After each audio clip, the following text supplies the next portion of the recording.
I hereby call the Brockton School Committee for Tuesday, October 19th, 2021, it being time. If we could all please stand and salute the American flag. I Pledge allegiance to the flag of the United States of America and to the republic for which it stands, one nation, under God, indivisible, with liberty and justice for all. I do want to just let the minutes reflect that, unfortunately, Mark D'Agostino, the vice chair, had to step away and leave early for a family matter. Just wanted to let you know he didn't bail on us. He had a legitimate reason he wanted me to tell you as well. So we will at this time establish a quorum, and I'll just read the roll. Mrs. Sullivan? Here.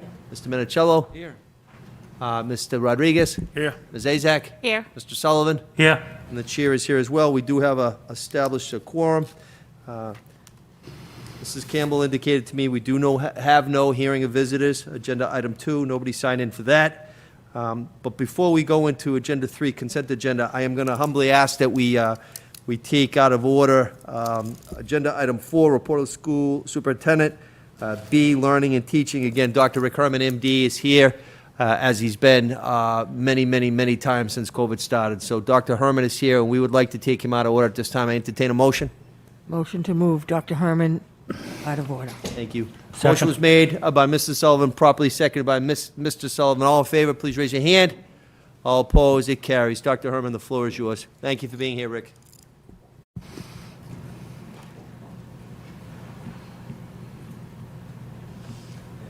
Inviting me back, and hopefully it'll be brief, so we can get out for the Red Sox. So here we are on pandemic day 585, and what I'm going to do is just kind of go over the usual statistics, numbers, cases, hospitalizations, deaths, where we are today, where we're probably going to be over the next 4 weeks, and focus a little bit on school-age statistics.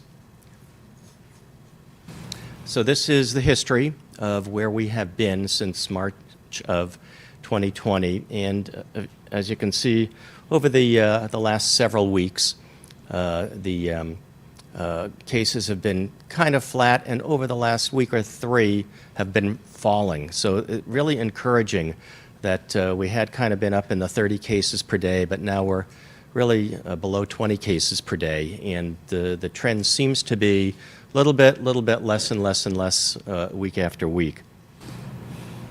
Hospitalizations likewise have been holding steady. They did not bump. And over the past few months have actually held pretty steady. You can see that we've been about 5% of the hospital beds are occupied by COVID patients. That's where we want to be below 5%. The CDC uses that threshold of 5% of hospital beds as their green zone. And so we've kind of been hovering in that neck of the woods for a few months now.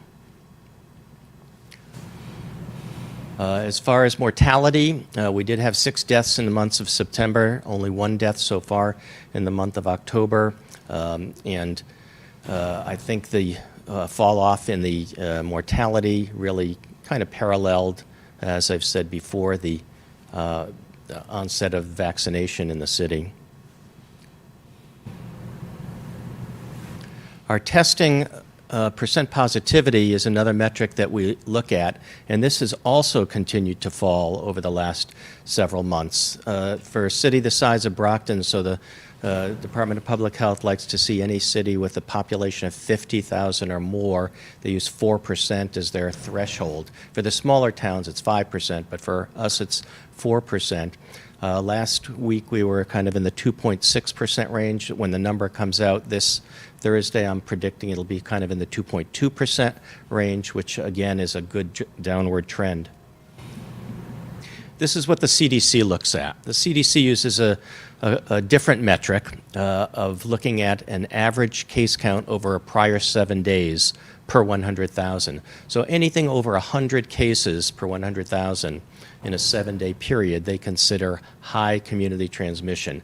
We were up kind of in the 225 range for a while there, and now, just now, are kind of falling down to that 100 level. As a matter of fact, for a few days there, we dropped below 100. If it's in the 50 to 100, that's still considered substantial community transmission. So it's not like we're out of the woods and there's no COVID, but it's a good trend, and I think this reflects the lower test positivity, the hospitalization rate that's not soaring, and the case count that's coming down. This is what our contact tracing looks like. Every week we meet with the contact tracers on Thursday who review the data from the previous week. This is a portion of a much larger graph that holds a lot more detail, but it kind of gives you an idea of the kind of thing that the contact tracers look at: cluster cases, breakthrough cases, household cases, and then they do a little bit deeper dive into where those cases are coming from. And of course, these are de-identified, but we know which restaurants or bars or schools are involved. This is tonight's dashboard that was just posted an hour or so ago. Over 16,000 cases so far in the city. As I said, our red, yellow, green number is down to 16. We're going to target getting below 10. If we can get below 10 with our test positivity rate, we'll be back in a green area. And currently 18 patients between the two hospitals. And I'll go over that center graph about the gateway cities in just a sec. So this Thursday, when the Department of Public Health releases its numbers, we should be down around 16 again, and hopefully that number will continue to fall over the coming weeks.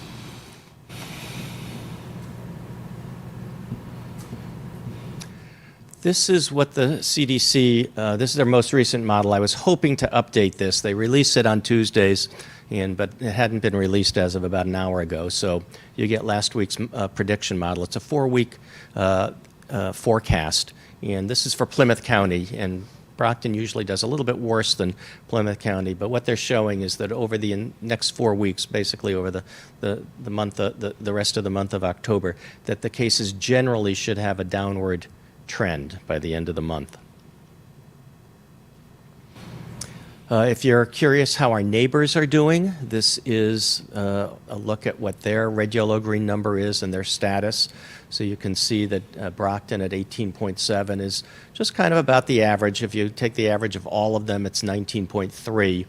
And our test positivity rate of 2.5%, 2.46 or 4.8% is comparable and maybe a bit better than some of the other towns that surround us.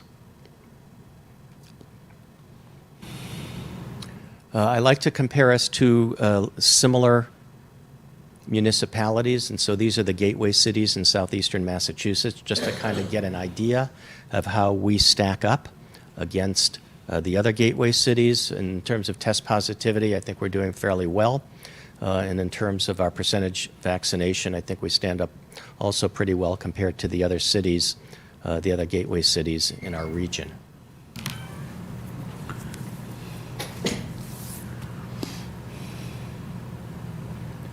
And I know this is a busy slide, but as many of you know, Brockton is one of the 20 equity communities the Department of Public Health identified as the cities and towns that were most challenged by COVID at the outset, with the most cases, most hospitalizations, and most deaths. And they provided additional support to all of these municipalities in terms of outreach workers, funding, and special projects.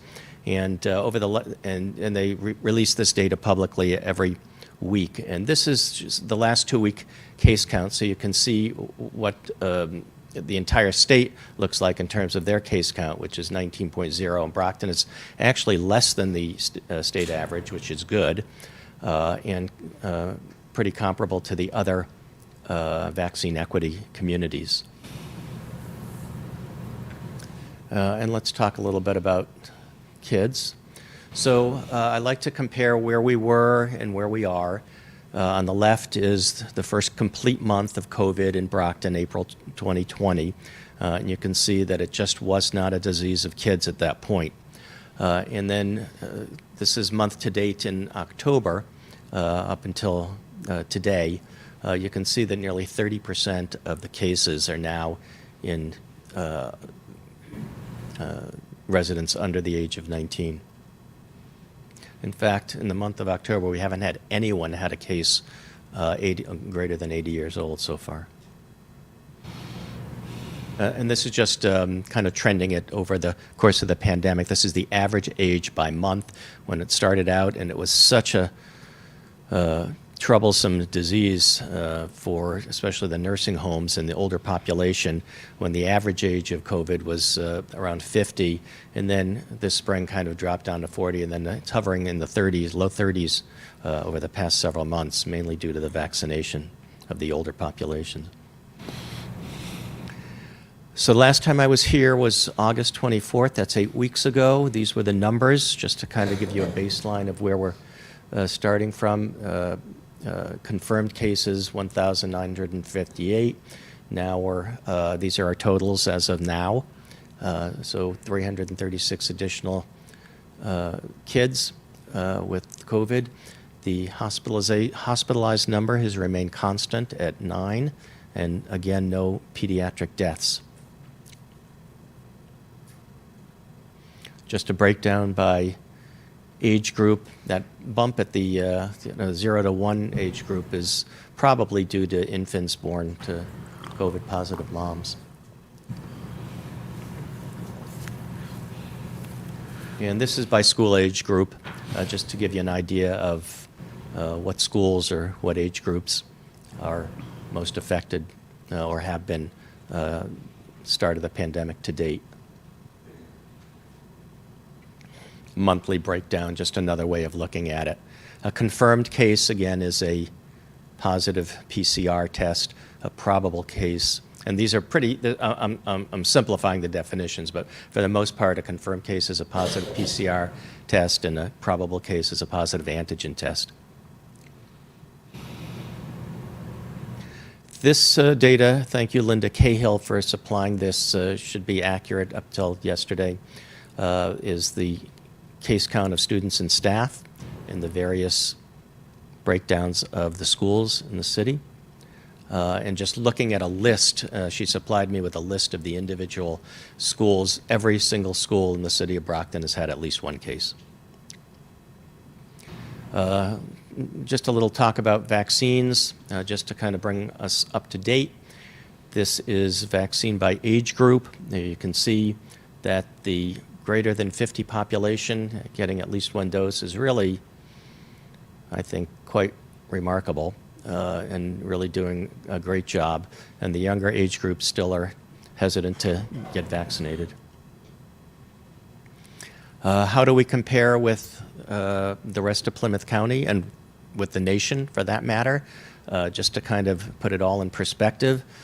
So on the left 3 bars are the eligible population over the age of 12, the entire eligible population who's gotten at least one dose. The right 3 bars are age group over 65. And you can see that Brockton is just in the mix with Plymouth County and the rest of the country. Not particularly better, not particularly worse. A study did come out about 2 hours ago that talks about how well the Pfizer vaccine works in the adolescent age group population, and basically shows 97% effectiveness of getting 2 Pfizer doses in the 12 to 18 age group. So you can see that middle group. If you look at all the adolescents who are hospitalized with COVID, 97% unvaccinated, only 3% vaccinated. Vaccines work well in the school-age kids. They are tolerated well in school-age kids, and probably the best way of preventing spread in a community and in the school system is get vaccinated.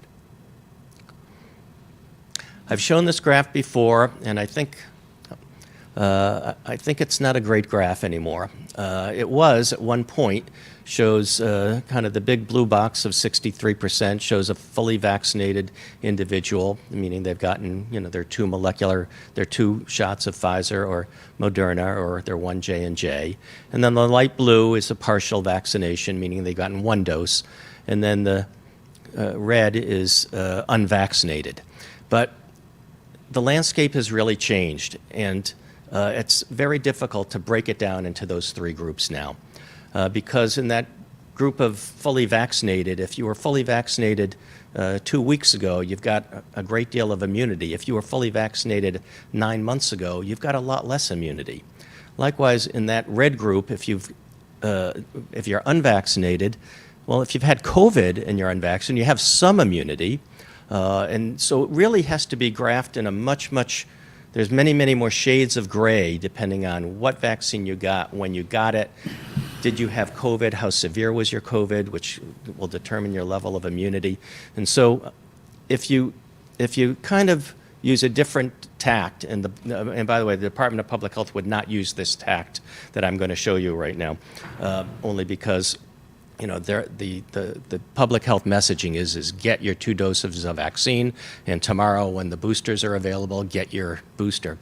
But if you kind of think about that red area, that some of those people have some kind of immunity if they've had COVID before, and even the light blue, if you've had only 1 shot and you've had COVID, that gives you an even additional boost of immunity. So if we look at immunity rather than vaccinations on the right, you can see the deep blue is the people with higher immunity have had 2 doses of a vaccine, or they've had COVID and 1 dose of a vaccine. The light blue is somebody that's had 1 vaccine but never had COVID, or had COVID but never had a vaccine. So they have some incomplete immunity. And then the red area is no COVID, no shot. And the reason I like looking at it this way is kind of, one of the things that I try and do is predict which way this thing is going, and do we have to be super prepared because winter is coming and we're going to have another surge and it's going to be horrible? Or are we looking at, hey, a community that has at least some partial protection, and maybe even if the winter is bad and flu and COVID spreads some more, maybe it won't be a super surge like we had last winter. And I think this helps me think about the degree of immunity that a community has.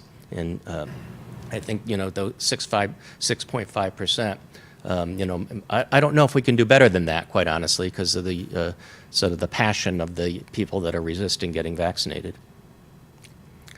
So looking at breakthrough cases, again, these are positive tests in an individual who's been fully vaccinated. So a positive test could mean you have symptoms, maybe you don't have symptoms, your test is positive. And on the left-hand side, the grayed out numbers are today's numbers, hot off the presses from the Commonwealth, of the 4 million plus folks that are fully vaccinated. 1,500 have been hospitalized, 371 deaths. You can see the percentages there corresponding. And these are the numbers from Brockton, from likewise hot off the presses from the state epidemiologist yesterday, just to kind of give you an idea of the percentages. And we kind of parallel the state, again, just in terms of our percentages of breakthrough cases. The vaccine is not 100% effective. It was never designed to be 100% effective, but it's certainly effective at preventing hospitalizations and death.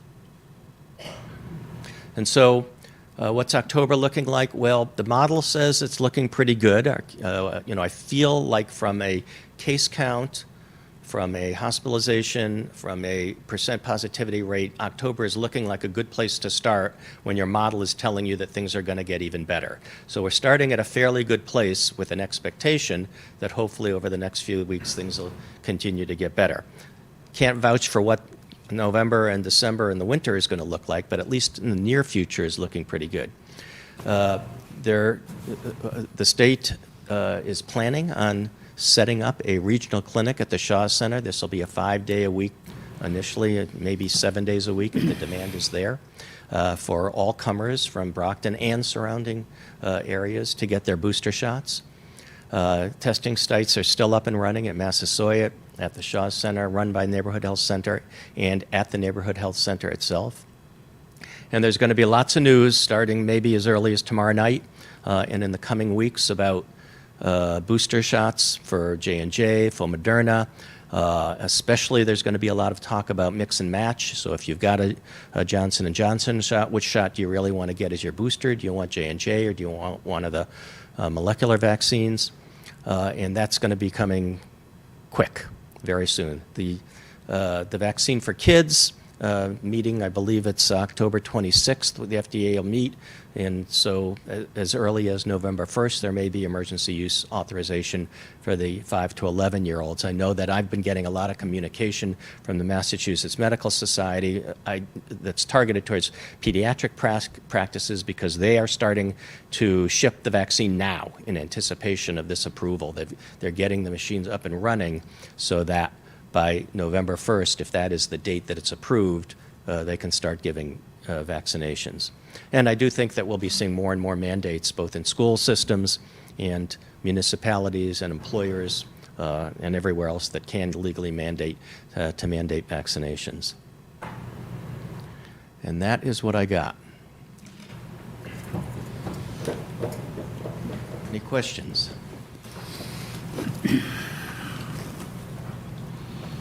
Or have I covered everything, or you I just do. want to see the game? Thank you again, Dr. Herman, for always providing a lot of information for us and keeping us updated. So we do appreciate that.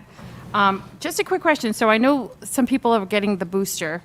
Have we seen, I know when a lot of people were getting the vaccine, some people were having reactions, things like that. Any information as far as like the booster? Have they tweaked some of the things in the booster so people are not getting as sick or? No, so the booster vaccine that you're getting now is a Pfizer booster. It's exactly the same dose and formulation that you got when you got shot 1 and shot 2. The Pfizer shot is just a third, the booster is just a third shot of the same dose. And for the most part, the side effect profile is that you saw after your second shot. So if you had a sore arm and felt a bit off for the day and maybe had a low-grade fever, whatever the symptoms were, that's what the profile seems to be for the third Pfizer shot. And now, there's going to be a whole new world that opens up, especially if the mix and match starts happening, which likely will happen, is that folks will have the opportunity to select what kind of vaccine or, talk to their provider to kind of figure out what's best for them. I'm just curious because I have the Johnson & Johnson, and so I'm curious, given what I do for a living and given the amount of people we see on a regular basis. So it just, everyone's got their choice. I choose to have the vaccine to keep my family safe and myself safe. So what would it be Pfizer or Moderna for the Johnson & Johnson, or are they coming out with something else for Johnson? I don't know what they're going to recommend. My guess is if they follow the pattern that they have been following, that they won't specify a recommendation. They'll say you're eligible to get a vaccine booster. I think some people will look at the data that was recently released and say that, all of the, if you had a J&J shot, no matter what next booster you have, and the study has been done, there is some increase in your immunity, at least the antibody level. That's not all of your immunity. That's not real world practice. That's just measuring the antibodies. And so if you believe that the level of antibodies corresponds to the degree of immunity, then you would say, well, if you got another Johnson & Johnson dose, it would boost your immunity level 4-fold. But if you got a Pfizer shot, it would boost it 30-something fold. And if you got a Moderna shot, it would boost it 70-something fold. So I think people are going to look at that data, and even though the CDC, the FDA may authorize a mix and match, and the CDC may recommend all of these things, I think folks are going to be looking at the data and decide what's best for me based on the data. Thank you. And my other question has to do with the schools. So you mentioned that at least all the schools have had at least one positive case. Are we seeing specific areas that our numbers are, we have more and more students? I mean, I don't mean to put everyone on the spot. I'm not sure if you have this information from Ms. Cahill, but I mean, are we seeing certain schools constantly have higher numbers when it comes to our students? So I don't have that information. I would defer to Linda Cahill. She did Okay. send me the actual numbers. It looks like the elementary school age kids in general are far more affected than the high school age kids, which is kind of different than the profile that we saw earlier on in the pandemic. But the younger kids who are 100% unvaccinated are a little bit more affected than the middle school and high school age kids. I know that pool testing is going on, so grouping, 10 people together, testing them, if there's a positive test in that, drilling down. And of those tests that have been done, about 2% have been positive, which kind of parallels what the community testing rate has been. Our numbers, I know the last meeting we had spoken about bringing a little more awareness. We didn't have a lot of families sign up for the rapid testing. Do you know if our numbers are a little higher?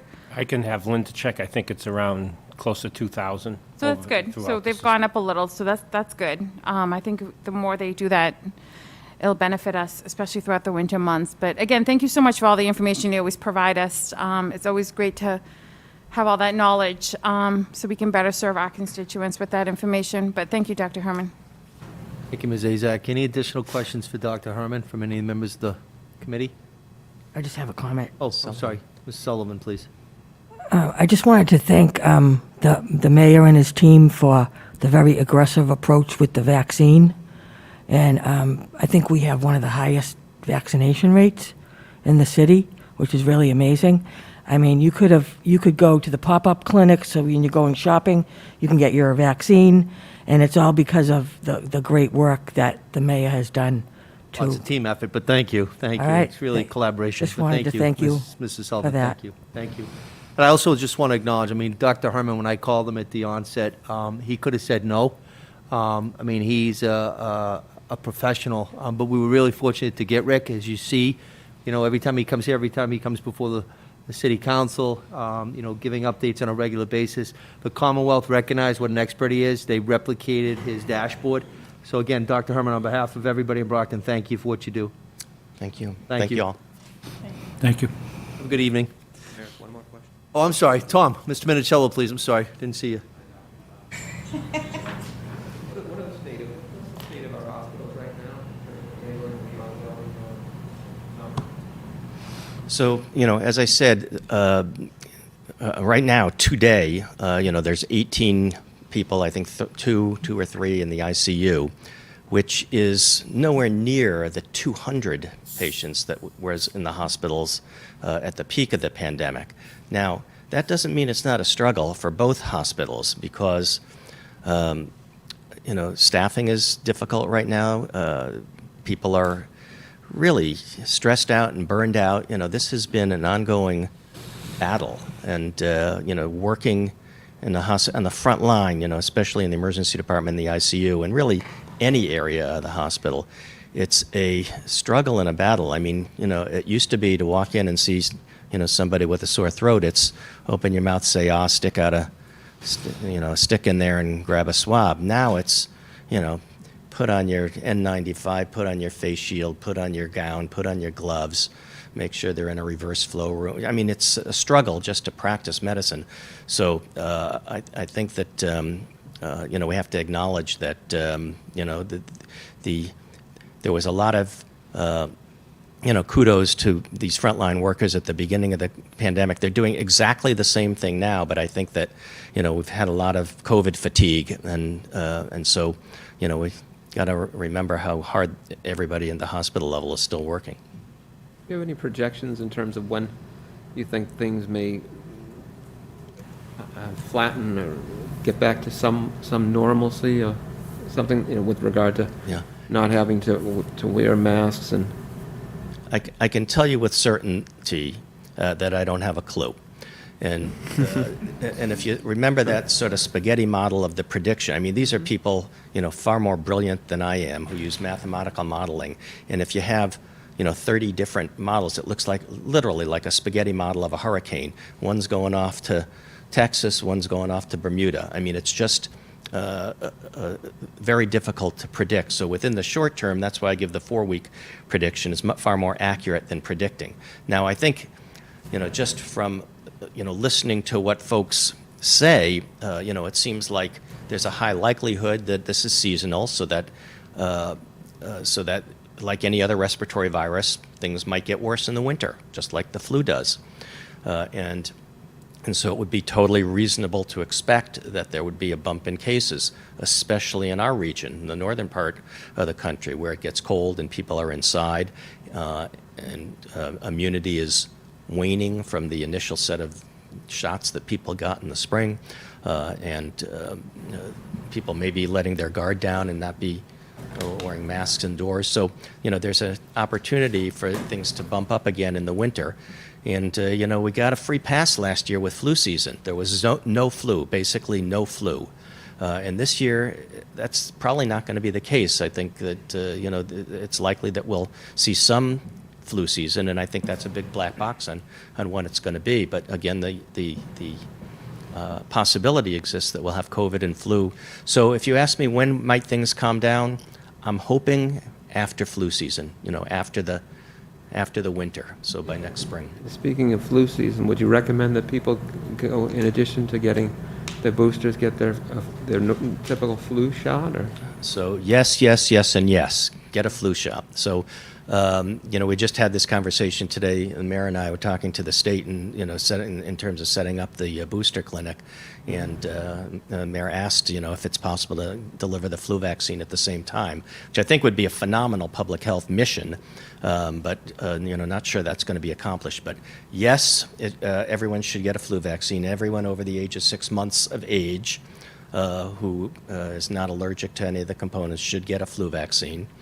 And yes, they can be given at the same time as a COVID vaccine. So one visit to your, provider, go to, your local pharmacy and get your flu shot, get your COVID shot. They can be given simultaneously. Great, thank you very much. And I would second what Mrs. Sullivan said in terms of the cooperation and good relationship that our mayor and you share, and you both have been a great resource for the city of Brockton.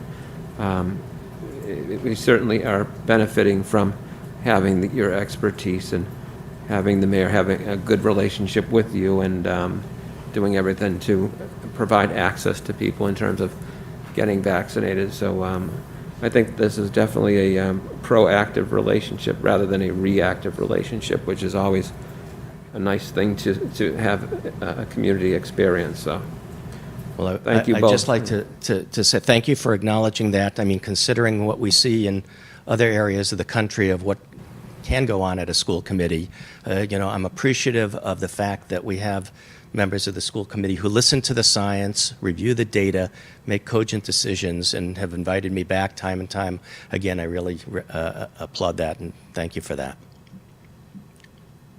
Thank you again, Dr. Herman. I do just want everybody to know, so we were doing for over a year and a half, Monday, Wednesday, Friday calls at 1 o'clock with Rick, Linda Cahill on behalf of the schools, Dr. Eno Montesir from Board of Health, and then the VA Hospital, Signature Brockton Hospital, Good Samaritan, Brockton Neighborhood Health Center, High Point, and Father Bill's.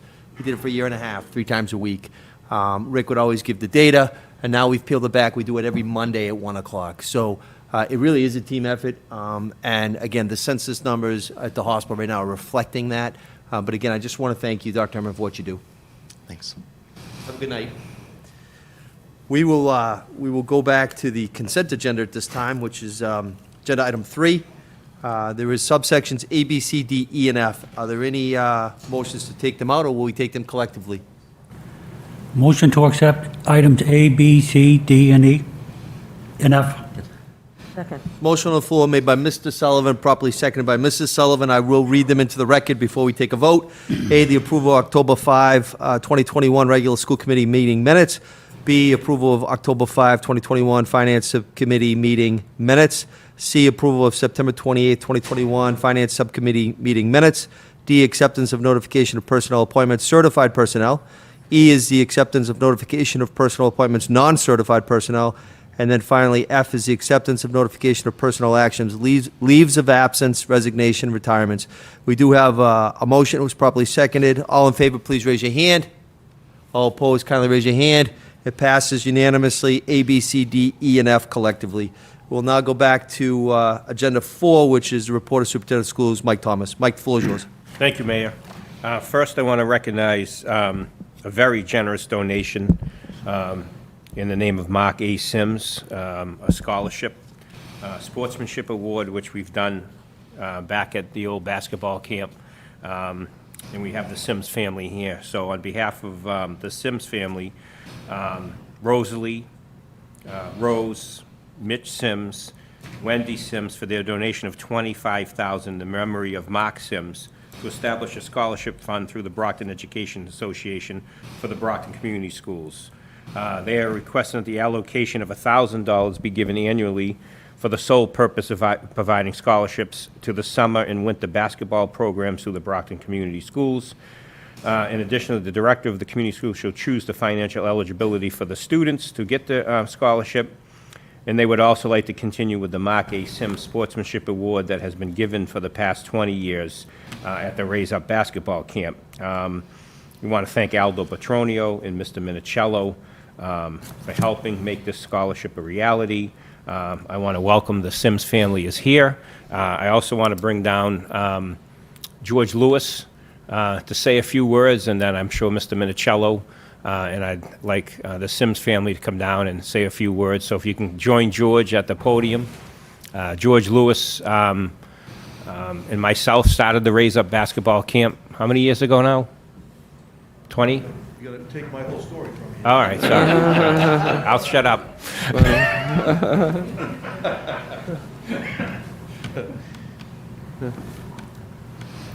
All right, good evening, everybody.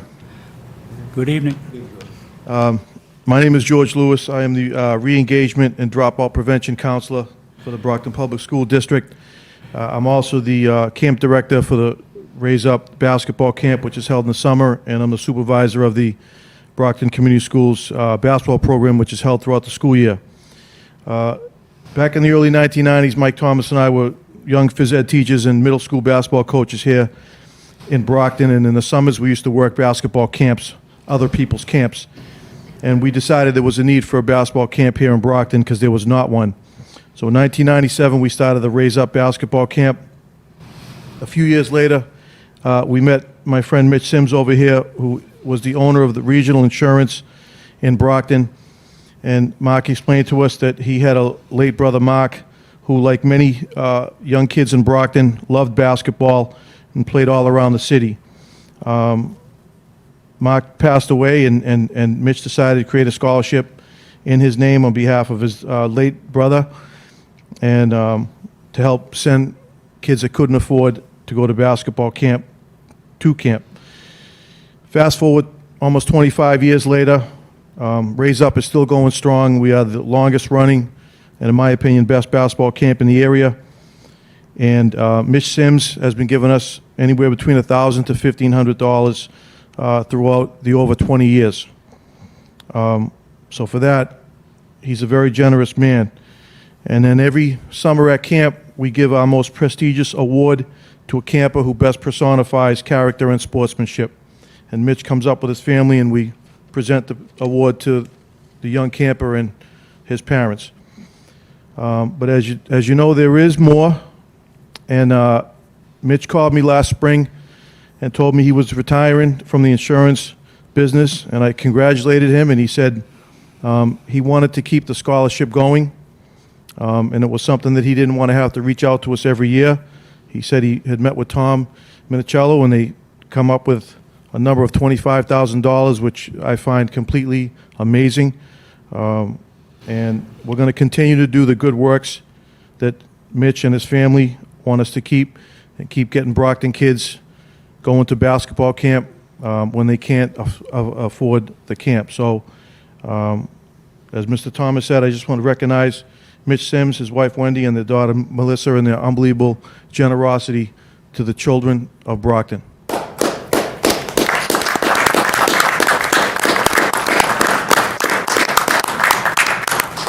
And I know it's small, but everybody loves a gray hoodie, so I got to Raise Up hoodie. And I also want to say the other thing Mike and I and Mitch have in common is this guy's a die-hard Celtics fan. He's had season tickets since Larry Bird was a rookie, right, Mitch? Right, hey. All right, so thank you. Thank you. Just wanted to say thank you. It's something we've been doing for a long, long time, and I'm glad I was able to do it. My family and I grew up in the city of Brockton. What can I say? My uncle actually built the building when he was mayor that we're standing in. So I go back a long, long way. And I've done okay, and I wanted to give back, and that's what I've done. And the kids are important, so he's done a good job. Mike, you've done a good job, so keep up the good work. That's it. Mr. Sims and Sims family, on behalf of the city of Brockton, I'm mayor, that's my title, but I'm also former player in the league, I know. coach. My 3 kids, my 2 boys and my girl play right now. So Brockton is not a wealthy community. We're wealthy in terms of who we are. Yep. So the fact that you are stepping up, it's such a generous donation, and we truly, truly thank each and every one of you. You're champions in the city of champions, so thank you. Thank you. Very well.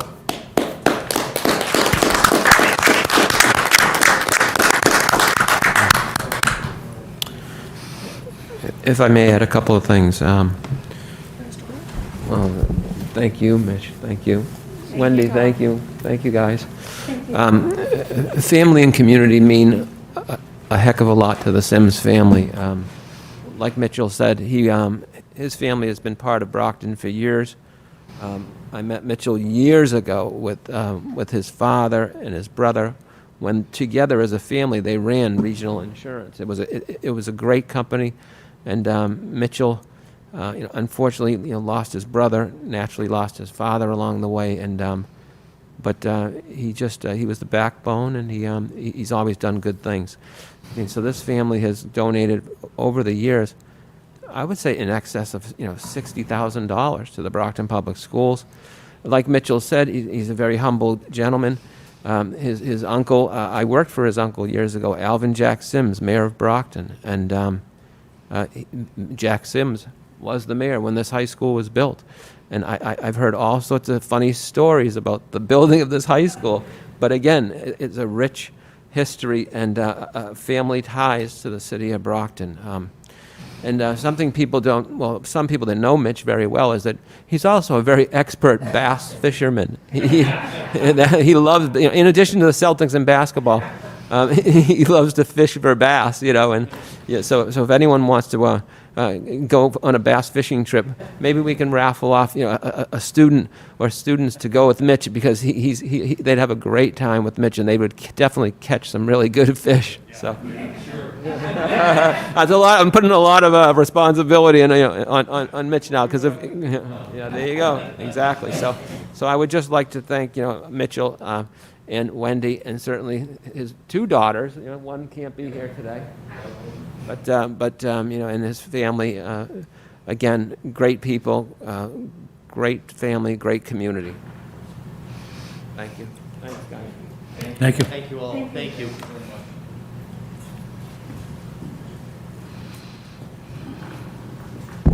Thank you. Good to see you all. Thanks, Mr. Lewis. Bye. Thank you. See you. And still Brocktonians to this day. Oh, yeah. Yep. I had the pleasure of having Wendy in school as well here at Brockton High.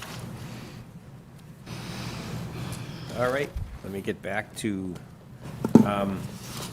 so next on the teacher and learning, I want to bring up Dr. Zakowitz. She wants to give you an update on the implementation of our focus areas and some professional development activities that have gone on over the last couple weeks in some of our faculty meetings and professional development time. And she wanted to highlight a couple of those for you. Good evening, everybody. Good evening. I think it's really hopefully helpful to the committee to see what things actually look like in the schools. I mean, you become the policymakers, but when you decide something, what actually happens? What does it look like? Let me just see if you can put that up on the slideshow, Cheryl. That would be good.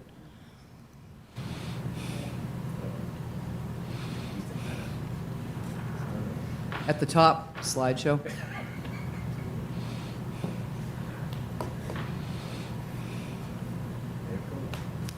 Okay. There we go. All right, so this will capture, I hope, for you, you were very supportive of what we have as our 3 focus areas, but what does it look like? So as you recall, we are really trying to just drill down and keep the district focused on 3 things: effective instruction, active reading and writing, and positive relationships. So as I share these examples with you, I'd like to sort of focus them around two questions. What do those three focus areas look like in action? And how do teachers implement these? Because you've asked about before, well, how do the teachers know how to teach these things? What is the process that happens? Well, my answer to that is this is where the heart of instructional leadership matters. So I've shared this before with you, and what we know the experts say. Well, what the experts say is that when leaders, you as the school committee, us in the schools, starting with district leadership, do two things. One, ensure that schools pursue a severely reduced number of initiatives. Not a new thing every week, but rather that you just focus on a severely reduced number of initiatives. And two, select and focus on the most urgently needed evidence-based instructional strategies. That's when the change takes place. So I'm going to share with you three of those examples. They're nice and short, but I think they'll give you a good picture of how this comes to life in schools. And I'm providing for you one from a middle school, one from an elementary, and one from a high school. But these were done in all kinds of schools, but I'm just picking a few just to give you an example. So let me start with what a real-life look at what effective instruction looks like. And this is where instructional leadership really steps up. The focus is on effective instruction, and at Ashfield Middle School, under the direction of the principal, Barbara Lovell, and the associate, Eileen McQuaid, they used their faculty meeting. So this is time already included. And what they did, instead of using a meeting to just make some announcements, they made it an instructional meeting for the faculty. And an important strategy that teachers use is called checking for understanding, making sure the kids know what you're teaching. Because if you ask them, they'll say, oh, yes, yes, I understand. They may not. So how do you do that? So I'm just going to go through this quickly so you see what they did. This was only about a 20-minute portion of their faculty meeting, but it's a powerful 20 minutes around instruction. So they always begin, like any good teacher, you begin with clarifying what your objective is, and that's to show teachers what a good check for understanding will be. And then they have an agenda for their meeting, how they're going to show the criteria for checking for understanding. And first, they're going to start with why is this important. Now, I'm not going to go through all these slides. I just want you to see this is how they are teaching the teachers. This is, as I had said before, it's really on us as the adults. So they're showing checking for understanding is a backbone of effective instruction because it tells teachers who got it and, more importantly, who didn't. And it ensures that that the students will not be reinforcing their mistakes. They're going to know if it's right or wrong. It guarantees a much higher student success rate because the teachers are then revising what they're doing in direct response to what the kids have learned, and it increases student engagement. So this is, again, what they're doing. And here's what's not checking for understanding, is when you just say, so did you all get that? Because you know what kids say. Oh, yes, yes, Miss, I understand. It's sort of like, me when I go to the tax guy, and I say, oh, yes, yes, I understand. I really don't understand, but I say that. Does everybody understand? Everybody with me? Does that make sense? That's not checking for understanding. So then they had the teachers go through it with a think, pair, share. So they had people working tied to the objective, reliable evidence, quick and easy for teachers to assess. It's not about grading. It's about checking what the kids know. Then they had them do that using videos from there's all kinds of great teaching videos. They did that. Then they had people talk at their tables. You can see how they had them very active. They provided a takeaway so the teachers can look at this afterwards. Then they had, I love this, a commit to try. So they're asking people to, let's give this a go. They used a sticky bar to put it on the place of the chart, and then they finished up with the meeting. So it was only like a 20-minute section of what their regular meeting was on checking for understanding. So this is another one. This is from an elementary school. This was Brookfield, and Allison Ramsey is the principal, and Courtney, I forgot a T there, Courtney Medeiros, the PLC facilitator, and their whole ILT were involved in this. And this was on how they were really working on effective instruction and active reading and writing. But here's the cool thing, in math, because that's a huge part of what kids understand or don't in math. So here's what they did. Again, this is just good instruction. They start with their objective. Here's what we're doing and why we're doing it. And they also incorporated the lesson plan template that we use for the district. They have a think, pair, share, the objectives that worked, shared them with a partner. Then this is their illustrative math and the state standards to create the objectives for the week, so people are actually doing it. But then they start tying what they're doing to the story problems with the standards. And then look how the teachers will use the math to incorporate active reading and writing strategies into their lesson and capture this on the Brockton Public Schools lesson plan template.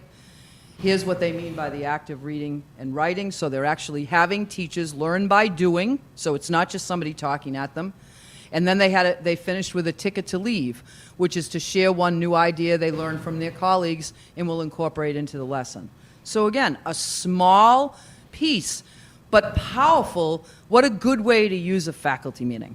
It's about learning what's going to advance the students' learning. And then they actually have a timeline. And the last one I'll share with you is from the high school. I tried to provide one for each level. This one has a direct focus on active reading and writing.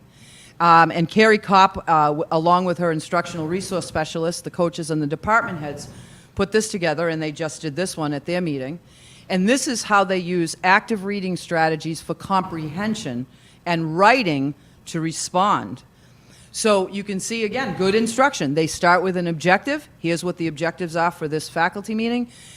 They have a very clear agenda. That's just good professional practice. We try to model what we expect teachers to do with their own students. So you're going to see what they did. It's learn by doing. They had a short excerpt and had the teachers respond to it. And when you see it, you'll wonder, what is this? And take a look on the left side. It sort of doesn't make sense, which a struggling reader might not make sense. So what were your original thoughts? But you still probably, if you went to that, you try to make sense of it. How are you making sense of it? What strategies do you use? So they talked about that. Then they reminded everybody, and I shared this with you before, what does active reading and writing mean in the Brockton Public Schools? And it means that you're engaging with the students are engaging with a challenging reading, meaning informational text. The content is the context. So this is not about teaching Shakespeare in every class. This is about, if you're a science teacher, they're reading about the science you'd be teaching. If you're a math teacher, you're reading about that. If you're an art teacher, you're reading about that. The reading should fit within the lesson. It's not something extra. The students are going to respond to a question that the teacher provides about that text. That's the prompt is the purpose for the reading. This all doesn't have to be lengthy passages. This is how you demonstrate writing is thinking, and it's about giving kids deliberate practice, because we all know, and I think I said this earlier, anybody in here that's a musician or an athlete knows the answer to the question. How do you really learn something? And there's one word: practice. Practice, practice, practice. So getting kids to read a meaningful text and write every day is powerful instruction. And then they're also using their data, and this is a great example of using our data to inform our instruction. So you can see how the teachers looked at that. We need to focus, focus, focus, and this is what they provided, which is a terrific template for using active reading to bring higher comprehension. You can see they're teaching the teachers, who will then teach the students, these very specific strategies that the kids will be able to use. I just think it's a great way to get, here's how it's described. It's actually giving kids thinking routines. So when they find something that they actually don't know how to do, they have a thinking routine in their head that they know how to attack it and they know how to tackle it. So then they have an activity using this tool for reading comprehension, and what they did is went back to that passage that they asked people to do at the beginning, and then you can see what the passage really said, and they had them go through that. They provided a sample for active reading, so people see how you can do that, and then again they reinforced, here's what active reading and writing means. And they finished with a closing ticket to leave, where they had to respond to the questions: how will you use this to modify your lesson tomorrow? As you make this part of your daily practice, what type of support do you need? And then, this is my concluding slide. This is what instructional leadership means. the key to how this system moves forward is what happens in the classrooms. But as I said before, it can't be just based on individual classrooms here and there. It needs to be success by design. And that comes about through the leadership. And I love this quote because it talks about the power of the principal and the team in the schools. Good leaders grow schools where the organizational culture is energized, collaborative, and results-focused. As a result, teaching and learning in all classrooms are always getting better. And so I thought that would provide for you a good example, so when we talk about these focus areas, what do they really look like in the classrooms? So that's it, and if you have any questions, I'm happy to answer.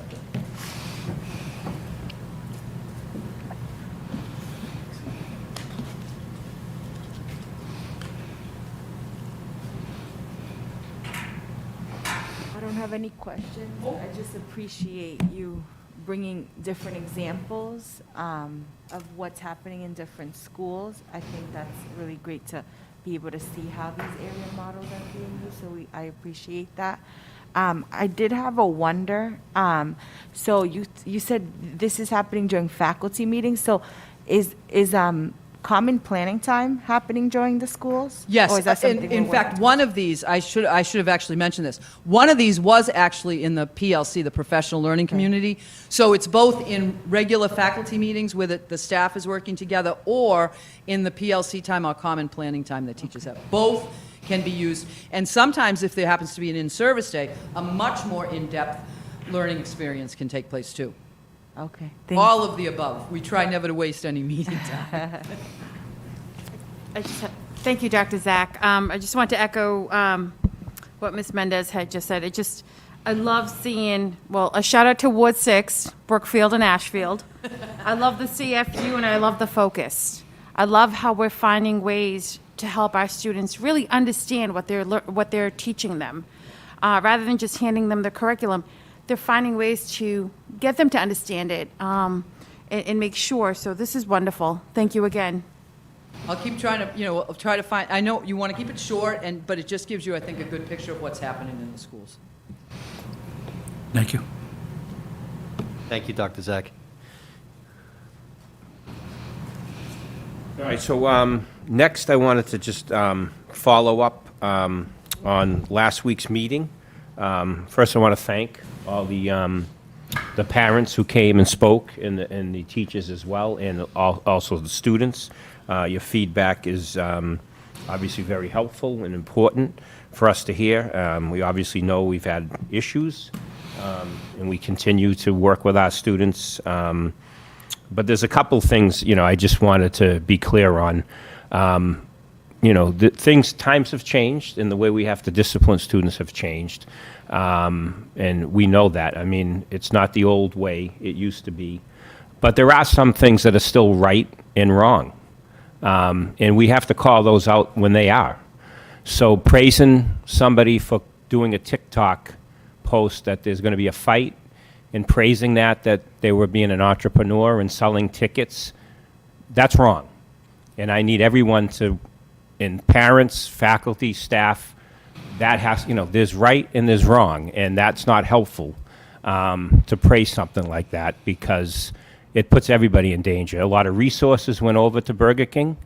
School police, administrators went over there, and when there was a fight reported, that was going to be a major fight, and that took resources away from the school. It took resources away from other areas. So as a community, as a school system, we have a lot of issues to fix and help with our kids, but there's some things we do have to call out as being right and wrong, and that's wrong. Pulling the fire alarm is wrong, and students will be held accountable. They'll be charged. That cannot happen, and that will be addressed. There are other things we need to put in place as far as restorative practices go. I'm excited about the Brockton High Excellence Team that started their meetings yesterday, co-chaired by Mrs. Kopp and teacher Faith Toban. So I want to thank them for putting that together. Mrs. Kopp, they're up to 40 members? Just shy of 40 members. We put an ad out for 20. And we ended up getting 40. Faith did email me and ask if it was okay to go over budget, and have extra teachers and people participate, that I said that's not a problem. The more, the better. So I want to thank Gary and Cliff and Faith for putting that together. We look forward to the work they'll be doing. I want to thank the bus drivers who have really done a great job of covering the extra coverage for the bathrooms. Again, they drive all morning, and then they cover the bathrooms in the middle of the day, and then they drive obviously in the afternoon. So, and again, I want to thank the staff as we continue to work through issues. And again, I'm not saying we don't have them, because we do, and we're addressing them. And again, we'll continue to work with our parents, with our teachers, and our students. Gary, I talked to Gary today. He's doing a motivational message every morning with Dr. Murray and Mrs. Kopp. So he sat with me today for a while and told me about other things he's putting in place with the Brockton High leadership team. He's putting a lot of support groups in place. He has stress management groups with kids. He has anger management group with kids.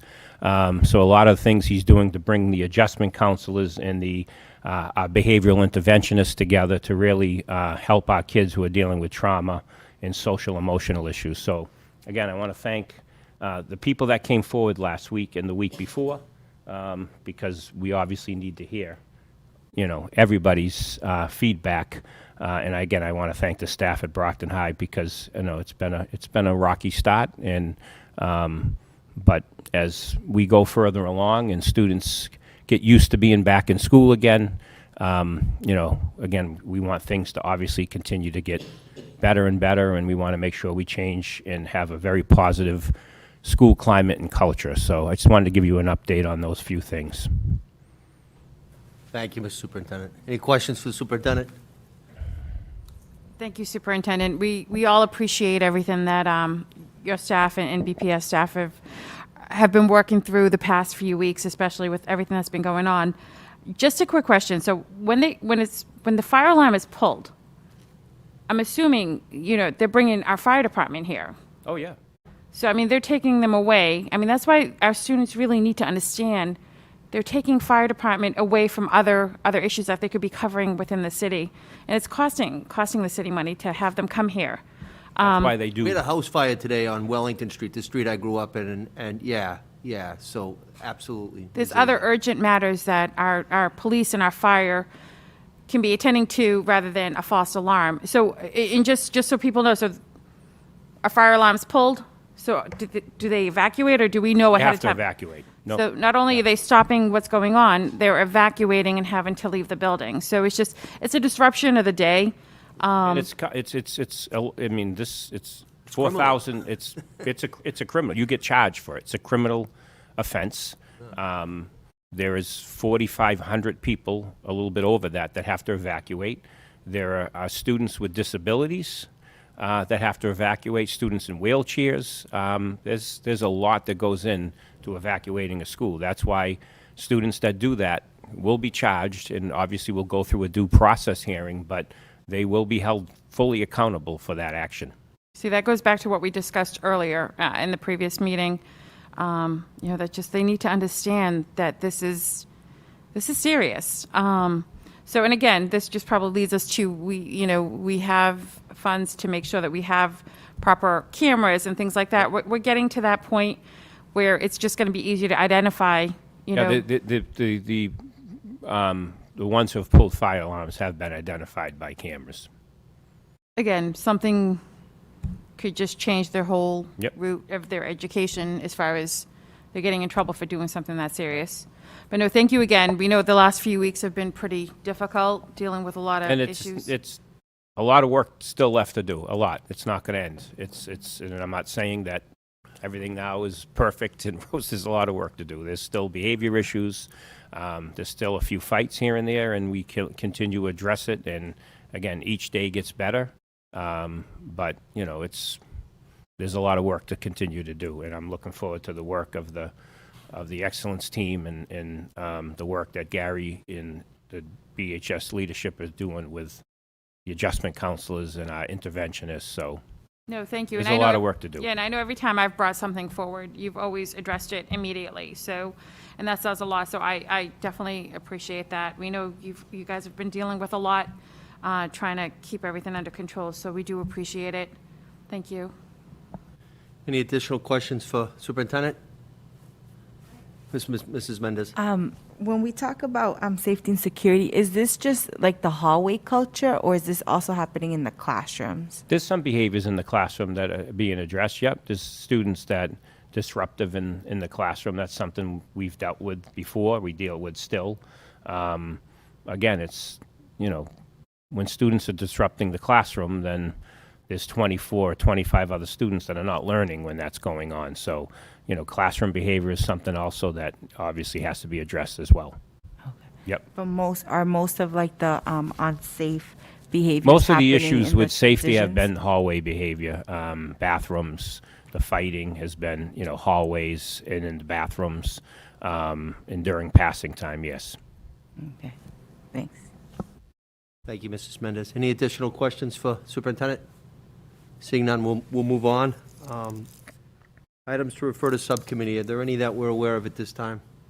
I have one. Yeah, sure, Mr. Superintendent. I'd like to refer to the Facility Subcommittee. There is a proposal that the Neighborhood Health Center is moving forward on for a clinic to be located here at Brockton High School for our teenage and our students, which is a great opportunity. It was supposed to be through a grant that was not funded, but the Neighborhood Health Center has received extra funds from the federal government. It would be a location set up here outside the building in almost like a modular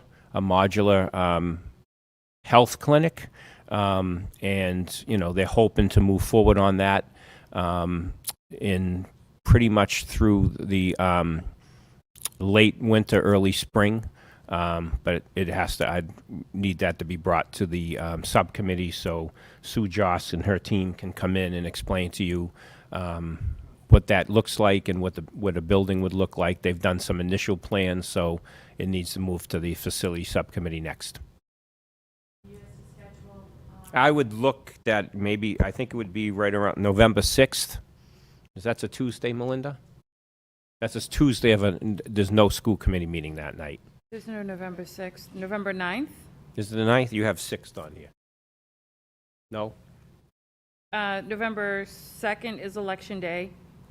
November 9th, There would be the 9th, the Tuesday the 9th. Tuesday the 9th? Sorry, I had the 6th for some reason. Mr. Sullivan, are you available the 9th? Mr. Rodriguez? Okay, we can go ahead. 6 o'clock on the 9th? Sure, we can, are you able to do it a little earlier in case Mark schedules anything else? I know we have a few things that they wanted to schedule coming up. We can confirm the time. Sure, okay, Yeah, we can work So the around. We 9th can is do a perfect? 6, and if there's something else, we can do that at 7. okay. We'll be right here. So the 9th, Tuesday the 9th. Any other matters to go to Subcommittee? Seeing none, we'll move on. Agenda 5 is unfinished business. Any unfinished business before us? Seeing none, we'll move on. 6 is new business. Discussion, where are these things? Discussion and potential vote for the bid review subcommittee, Monday, October 8, 2021. Sullivan. Yes. Actually, the meeting was the 18th instead of the 8th. I think it's a Scrivener's error that it says the 8th, so we can reflect that to the 18th. Okay. Monday, October 18th, 2021, at 5:30 PM, bid review subcommittee was called to order. It was a Zoom meeting and taped. Meeting ID number was 861-5667-2692, passcode 321876. There was one bid on the table, fiscal year 2022, lease of general office space, bid number 2280-0014. We only had that one bid, which happened to be the low bid from County Office Bid Trust of 500 Belmont Street. Annual rent for year 1 is $21,548. Year 2, $38,056. Year 3, $39,194. A roll call for quorum was made, and we were at 100%. Chair was Tim Sullivan, Mark D'Agostino, and Judy Sullivan were also present. Thomas from BCA was also present, and Mike Bandis from the administration was there as well. Governor Baker's COVID-19 resolution was read off. Motion was made by Mr. D'Agostino, seconded by Ms. Judy Sullivan.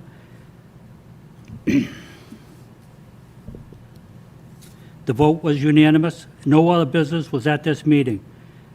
Motion was made by Judy Sullivan and to adjourn, seconded by Mark D'Agostino. Roll call was made, and it was a unanimous vote. I make a motion that these minutes be approved at this meeting. There's a motion on the floor. Is there a second to that motion? Second. Motion was made by Mr. Sullivan, seconded by Mr. Minicello. Any questions on the motion? Seeing none, we'll take a vote. All in favor, please raise your hand. All opposed, raise your hand. Passes. One other motion as well. Sure. The bid review subcommittee moves this item favorably to the full school committee for its approval It's the form of a motion. in the form of a Is motion. there a yes. second on that? Again, Mr. Sullivan made the motion, Mr. Minicello properly seconded the motion. Is there any questions on the motions? Seeing none, we'll entertain a vote. All in favor, please raise your hand.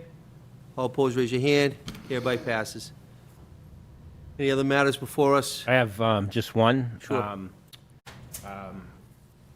BEA President Kim Gibson, her dad passed away last night, so I think I'd like to take a moment of silence. As you know, Kim is a good friend of all of ours and has worked with us for a long time, and she lost her dad after he battled some illness. Her dad has lived with her for several years, so it's very, very, very close to her family.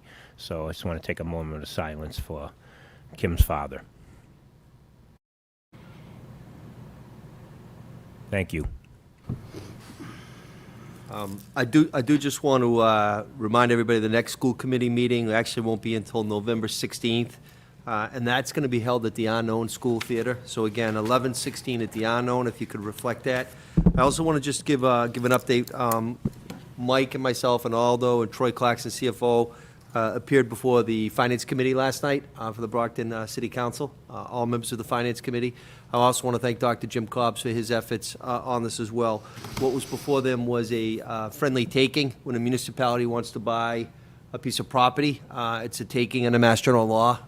It's eminent domain, although it's friendly. So we've come up with a price, and Mike and I made a pledge that we would not entertain moving the students and staff from the Keith Center, the old high school, until we found a much more adequate location. So on Summer Street, and I know Mr. Rodriguez knows this area very well, the May Institute is a property there. It's 3 acres of land.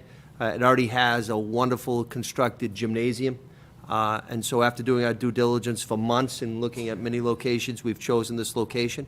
I want to thank Aldo, who has been working diligently, Peter Mello, Attorney Mello, Brockton resident, also City Solicitor Megan Bridges. So thanks to the City Council, they did ratify the friendly taking, and we will be moving forward to acquire that property as a municipality. And we will use our skilled craftsmen on the school side to do renovations inside, interior, we'll do exterior, we'll beautify it, and it really is a win-win. And once we do the move, we've already done a timing perspective, it will not interfere with the students' learning or staff or any of that. It's going to be seamless, and then we will be moving forward on that $98 million bond authorization that the City Council approved. And we will be moving forward on a public safety building. It's not a police building, it's not a fire building, it's not an IT building, it's not a BEMA building, it is a public safety building, and it's going to be a wonderful location. We also have taken 2 buildings on Highland Street, and we're entertaining right now the 3rd. We've negotiated, so we will have a full city block, which will be from Highland all the way to West Elm Street. We also will recapture some of the architecture at the old high school, some of the pillars and some of the aesthetic beauty that makes that building. And we're having a peace garden there as well. So I do want to thank everybody, specifically Principal Burns, Dr. Cobbs. They're on calls with me every other week, Superintendent Thomas, and all the Petroleum. But I just wanted to give all of you an update on that. Mike, I don't know if you wanted to give me No, another I want to thought. thank, I also want to thank the school committee members who came through. Yes. Several months ago, we did a walkthrough. So I want to thank the mayor and the city council for getting this done. Obviously, it's a big upgrade for the students at the Keith. They're going from a building that's over 100 years old. Actually, Dr. Cobbs found it It's in his neighborhood. He found it long ago, and then obviously brought it forward to me and Aldo and the mayor. And then, you know, I appreciate the school committee support and the city council support on this. It's a huge upgrade. It's on 3 acres of land. It's got a lot of green space that currently those students do not have. And, you know, it's a big upgrade. Councilor Rodriguez mentioned last night that we will have to figure out some busing for those students. As you know, the Key Center's in the center of the city. Right now, currently, only a few students get transportation there, but now that we've been hiring drivers and getting new drivers on staff, we will have the ability, when we move there in January, to be able to transport students to the new May Center. So I think it's good that we'll put that on the facilities subcommittee agenda as well, because I believe that we also have to take a vote to accept the building. So I don't know if that will be the time frame. We could take a motion that when it's you know, when the city does officially go through the taking, that we would, the facility subcommittee would vote to approve taking that building from the city, and then it would go to the full school committee, I believe, on the 16th. So we can put that on the agenda for the November 9th meeting. Yep. Any other comments? Thank you, Mayor. Thank you, Superintendent. I just want to make one quick comment. So I did have the opportunity to visit the school, the May Center, and it's a perfect fit. And it's an absolute perfect fit. And this is definitely an upgrade, which is our students deserve this. So we're all looking forward to this. That setup couldn't have been any perfect. Right. So, and I'm sure with having a lot of stuff done in-house, you know, in the busing and things like that, I mean, it's not that far off a bus route. Nope. So, and it's right off of Davis, like Yeah, over, it's- not Davis, off of Plain Street, I believe, correct? Over in Summer. that area. Summer, right Sum- there. No, right on Summer, yeah. Summer, on the bend, right. Which is great. 554, 564? 596. 596 You were Summer. close. I So- should know it. So 596 Summer. if everything goes well, we'd be ready come January. We'd be hopefully moving, you know, During the holiday break. during the holiday Perfect. break, we'd be moving all the stuff over. So I'm meeting with the leadership from Keith tomorrow, just, and Dr. Cobbs and Ken, to come up with a, you know, just a pre-plan and obviously make sure that it's a smooth transition for the students and staff. But like the mayor said, I mean, it's not easy to find a building that's coded to be a school. You just can't, you know, people mention the Stop and Shop. I mean, it's just, you just can't go into places and turn them into schools. There's a whole different code that is in place by the fire department and the building department for schools to be able to be a school. You just can't go in and build walls to, you know, in these empty buildings and make them a school. There's a lot to go into, but to find a place that already is serving as a school, it was a big find. I mean, again, thanks to Dr. Cobbs, it's a huge find because it's not an easy task. And if for us to build a building it would probably be about 30 to 35 million to actually build that building from the ground up. So it's a win-win. Yeah, and so it's assessed at 3.7. We're acquiring it for 3.9 under eminent domain, and Attorney Minicello would know this. Usually municipalities go about 125%. So thanks to Aldo and, again, Troy Clarkson, we're well under that threshold. So it's a win-win. So thank you all. No, thank you. Any other comments? I'll entertain a motion to adjourn. Motion made by Mr. Minicello, second. Second. They all second it. All in favor? All opposed, motion carries. Drive careful.